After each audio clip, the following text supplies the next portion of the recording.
who sent this to me, but thank you. This thing has been a lifesaver. Oh yeah. Look at this little teeny boy. eBay, Amazon, same thing. 100 bucks on Amazon. Hell yeah. Hossport actually sent these out to me. If you guys don't know who Hossport is, they make really, really high quality stuff for the Civic. Look at these motor mounts. CNC machined aluminum. Holy crap, dude, that's insane. Dude, sick. I super opened the wrong box. This is for the case swap that I'll be doing eventually. The correct one is over here. Ah, yes, these are gonna be the D-Series mounts. Big thanks to these guys, that is really awesome. And also big thanks to Action Clutch as well. They sent us out this clutch and pressure plate. I'm very excited to get this installed, but we're not gonna be moving on to the transmission or anything right now because as you guys might remember from yesterday's video, just to recap, we took the valve cover off. I almost have the head off, but there's a little bracket behind the intake manifold that I need to go ahead and take off. The entire bottom portion of the motor is out. So here in probably about 30 minutes or less, this car is gonna be down to nothing but bare block, and that is exactly what we need. Yesterday I got caught up on these little things. I was really tired after working on this all day long, and in this heat it gets a little exhausting. There's two little brackets, there's two little like 12mm bolts behind here that are just keeping the intake manifold tied down to the block. And so as soon as I get those off, I need to take this off and then it'll go ahead and just slide off. Then we can get under the car, knock the pistons out, and check the rod bearings, and we can check the cylinder walls to see if they need a major hone or anything like that. Really hoping they don't. The idea here is just to use stock size pistons. We're not gonna do any clearance, we're not gonna redeck anything. It's a simple build. You don't always have to do stuff like that, but as you guys are watching the videos, you guys will see that we do somewhat of a quasi decking and stuff like that. But we'll clear everything out, we'll clean everything out, and it'll look nice.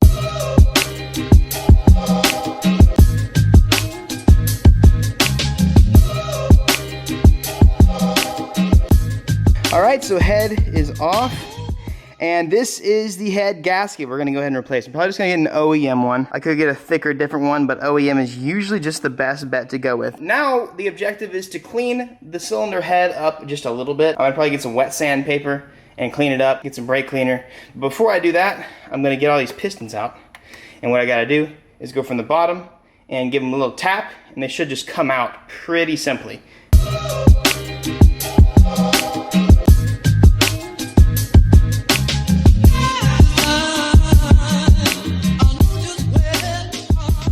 All right, so this one is out. I'm excited to get a light to that and see. But, so this little thing right there that connects the rod to the piston, that is what broke. I'll show you my broken stuff from the Civic later, but it literally broke off of the piston itself. Okay, be very careful bringing these out. The last thing you wanna do is scratch anything. And number 4. Very nice. The cylinder walls seem to have some pretty good cross-hatching, whatever you call it. What you want to look for is make sure there's no like visible scores, and then you want to run your fingers down in there and make sure there's no like scratches. Because if there's any scratches in the cylinder walls, that's just going to eat through oil, and that's going to hurt your motor. Going through, it seems really good on that one. Really good on this one. I'm about to touch the bad cylinder. This is the bad cylinder.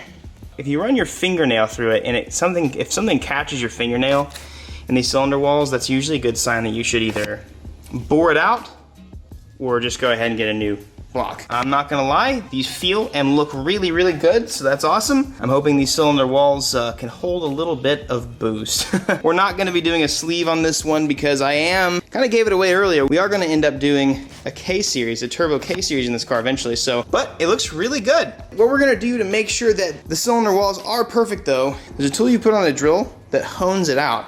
You go up and down and just like swirls up and down, and it cleans everything out. It's too hot to wear a hat right now, I'm super sorry. You gotta see this. But we've got stock size pistons, new piston rings, and everything like that going in, so we wanna make sure it's as fresh as possible. What I'll end up doing is taking a lot of, not degreaser, but some brake cleaner and stuff like that. I'll clean up this area a ton with probably like a toothbrush, and then with some wet sandpaper, what I'm gonna do, a lot of people like to resurface the head entirely. It's not really that necessary. As long as you're creating pretty much a new surface, you're good. We'll take some really, really, really high grit wet sand, like Scotch-Brite pad, and we'll just clean the area up a little bit. So this is how you build a motor with the motor still in the car. Given that you don't have to do anything to the block itself, it is possible. Now, just for funsies, I would do want to check these out. Now, in order to get these out, really light taps with a big object so you can't scratch the cylinder wall. I knew I wasn't gonna be using these again, so it didn't matter to me. That's a big gap in those boys. You can't really expect too much wear and tear on a motor that probably makes like 80 wheel. So piston rings are in pretty incredible condition. They're pretty good. Like, they actually look like brand new. Let me show you though what the difference is between the piston. All right, so this is the piston that came out of the motor of my other car. We've got that. I'm just gonna compare for you guys. This, that broke. That used to be that. This used to be the wrist pin that is up inside of that. So this little pin that goes through right there, that's called the wrist pin. It exploded out of the piston. In theory, should have been like that. Actually, that's exactly how it came out. We've got that. And then the best, actually, this is a good part too. This is what came off the crank. This is the other side. This is the other side of the rod. So the rod literally like bent like this. This is supposed to be connected right there. And then there's lots of more pieces.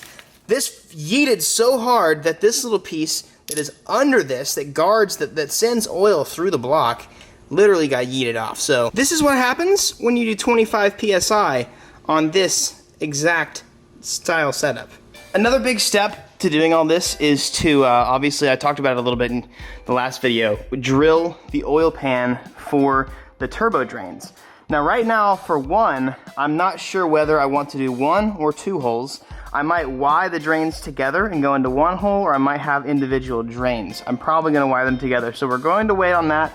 But also, I need to know where the turbos, plural, because we're doing twin turbos and that's pretty cool. I need to know where the turbos are going to sit. So I don't want to end up drilling here when I need to end up drilling here or here or here or here. So I'm gonna wait on that. Also, I'm a child. I have no reason to do this, but I'm gonna do it anyways. I wanna put this on. This little guy fits really well, actually. It seems to give us a little bit more room than the cast manifold for the last turbo. Plus this itty bitty teeny tiny little T25 should mount up really swiftly and efficiently. There's really nothing else I can do at this point. My next steps for this are going to be cleaning all of this up, resurfacing the heads a little bit like I explained earlier, and then right now I'm just waiting for my Wiseco pistons. So again, I'll recap. I ordered Wiseco pistons, I ordered ACL race bearings, and those rods from Max Speeding Rods. So I call them eBay rods. They're not really eBay rods. They're Max Speeding rods. They're Max Speeding rods. It's a growing brand, and it actually has ARP on the package. I don't know if they're like made in the same factory or something like that, but they're good rods. I didn't mean to give the impression off that that they were just like cheap. They're just like cheap rods. They're less expensive than like Eagle per se, but they're still gonna be good. So with budget in mind, for the motor, we're still budgetary, but also we're making sure that we are going to not explode the first time we hit over 23 PSI in my yin yang spinny things. Then when pistons and rods are in, Ethan's gonna come and do that. We have to take off the transmission and swap the manual onto it using the action clutch that I opened for you earlier. Then button the motor back up, then take it to Kevin Susi so he can fabricate the twin turbo setup. I'm doing my best to make sure each video is at least some sort of major step or has some sort of crucial information in it. But from now on, I would say the next few videos are going to be like big steps. I'd like to try and make sure that like 4 or 5 videos from now, we're doing the fabrication, possibly even starting the car. This is super fun. I want to encourage you guys. Like, again, the point of this build, I've built, aside from the motor stuff, I could have just thrown my single turbo onto this car and called it a day, and it would have been super easy, and I probably would have had like $2,000 or $3,000 total dollars into this car. You guys can build cool cars, and you guys can have fun for cheap. You don't have to have a ton of money, and you don't have to spend a ton of money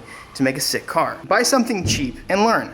It's super simple. My daily advice for you guys today, this one's a little deep. If you don't heal what hurt you, you will bleed on the people that didn't cut you. If you don't heal what hurt you, you will bleed on the people that did not cut you. I am receptive to a lot of the bleeding, even though I cut nobody. And I want to first and foremost say that if you don't forgive that person or take care of whatever is wrong or hurt in your life, if you don't take care of that, if you don't speak about it, deal with it, get over it, or forgive somebody for it, you will bleed all over the people that did nothing wrong to you. All the people that do love you and that do care for you, you'll bleed over them. That leads to ruined relationships with family, friends, husbands, and wives. So make sure you sew up your wound before you start bleeding out the people that did not cut you. I love you all so much. That's why I give you guys this advice. And I hope that it really makes a drastic difference in your life. That was weird. I did another weird one. Peace. I'm being cringy lately, and I don't know why. And it bothers me, man. I'm cool, I swear. Watch those two videos.